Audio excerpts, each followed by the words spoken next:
Hello everyone, स्वागत करता हूँ आप सभी का वेट एंड यूट्यूब चैनल पर। और मैं यशराज सिंह चौहान। हाल ही में हमारे पास आरआरबी का एग्जाम का रिजल्ट आया। आरआरबी पीओ क्लर्क में जितने भी लोग सिलेक्ट हुए हैं उन सभी को बहुत बहुत बधाइयाँ। नए वर्ष की शुभकामनाएं। सभी को सब कुछ हो चुका है ना। अब हमारे पास जो बचा है या आगे का जो समय है वो है 2025 का। तो कुछ चीजें मैं आपको यहाँ पे बता देता हूँ। एक छोटा सा वीडियो है जिसके थ्रू आपको कहीं ना कहीं बहुत ज्यादा फायदा मिलेगा।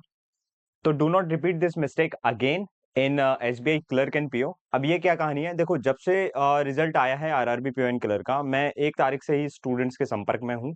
मैं ज्यादातर वीडियो रिकॉर्ड कर रहा था उन लोग के साथ में जो लोग सिलेक्ट हुए हैं, और साथ ही साथ में उन लोग के साथ में मैं फोन कॉल पर या फिर मैसेजेस के थ्रू पे मैं उन स्टूडेंट्स के साथ भी कनेक्टेड हूँ जिनका एग्जाम नहीं निकला है।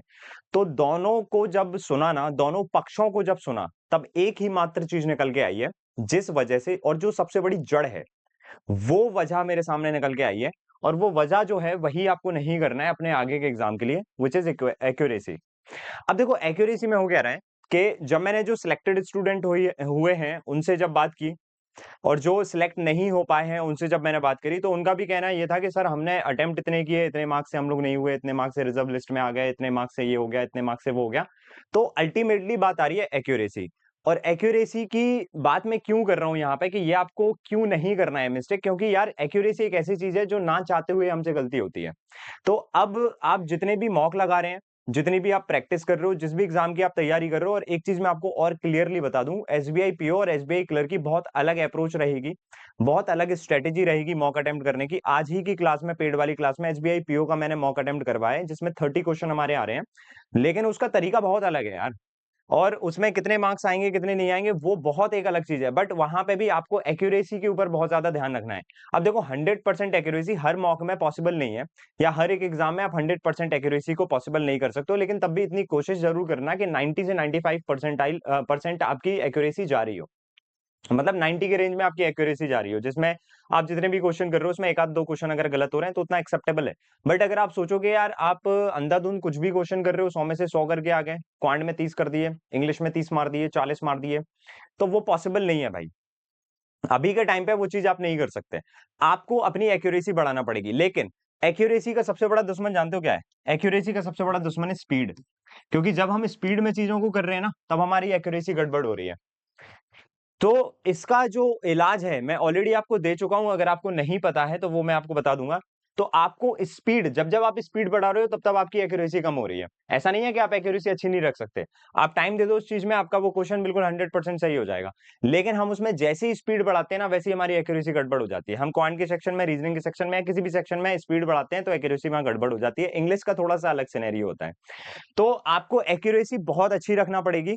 जो भी मॉक लगा रहे हो आपको इतना डिसाइड करना पड़ेगा पहले कि यहाँ पे मेरी एक्यूरेसी जो है वो 90 टू 100% होना चाहिए। और ये चीज आपको सोचना पड़ेगा कि भाई अब उसमें मेरे अटेम्प्ट कम हो रहे हैं या ज्यादा हो रहे हैं, वो बात की बात होती है भाई। सबसे पहले आप इस चीज को मेंटेन करना स्टार्ट करो। जब ये चीज मेंटेन हो जाएगी ना, तो आप इसको स्पीड में भी करना चालू कर दोगे। अब जिनको स्पीड में करना नहीं आता है, मैंने रिसेंटली कुछ मॉक्स अटेम्प्ट करवाए हैं, उन मॉक को आप जाके देख सकते हो। नहीं मिल रहा है तो मैं इसके डिस्क्रिप्शन में, उसकी बायो में या फिर डिस्क्रिप्शन में आपको लिंक दे दूंगा या कमेंट सेक्शन में पिन कर दूंगा। तो आप मॉक में जब देखोगे ना, तो उसमें सॉल्व करने में मत लग जाना मेरे साथ में कि यार सर ने ऐसे किया, मैंने ऐसे किया, मेरा जल्दी हुआ, आपका गलत हुआ। नो, आपको वहां पे ऑब्जर्व करना है कि यार ये व्यक्ति कर कैसे रहा है। ये क्वांट का सेक्शन और रीजनिंग का सेक्शन, सबसे बड़ी फायदा पता है क्या है? आप जब वो मॉक टेस्ट देखोगे ना, तो वहां पे आपको पता ये पड़ेगा कि यार ये क्वांट और रीजनिंग दोनों अटेम्प्ट कर रहे हैं, और दोनों को स्पीड में अटेम्प्ट कर रहे हैं, और साथ ही साथ में एक्यूरेसी भी मेंटेन है। मेरी भी एक्यूरेसी, ऐसा नहीं है कि मेरी एक्यूरेसी हमेशा 100% होती है। कभी कभी 90% होती है, कभी कभी 95% होती है, लेकिन मैं उसको मेंटेन रखता हूँ फिर। तो आपको उस एक्यूरेसी को मेंटेन रखना है। अटेम्प्ट आपके ऑटोमेटिकली मेंटेन हो जाएंगे, आपके नंबर ऑफ अटेम्प्ट और मार्क्स जो है वो ऑटोमेटिकली आपके मेंटेन हो जाएंगे, स्टेबल हो जाएंगे, जब आपकी एक्यूरेसी मेंटेन हो जाएगी। तो आपको स्पीड के साथ में ये चीज मेंटेन करना है, और क्योंकि टाइम हमारे पास कम होता है।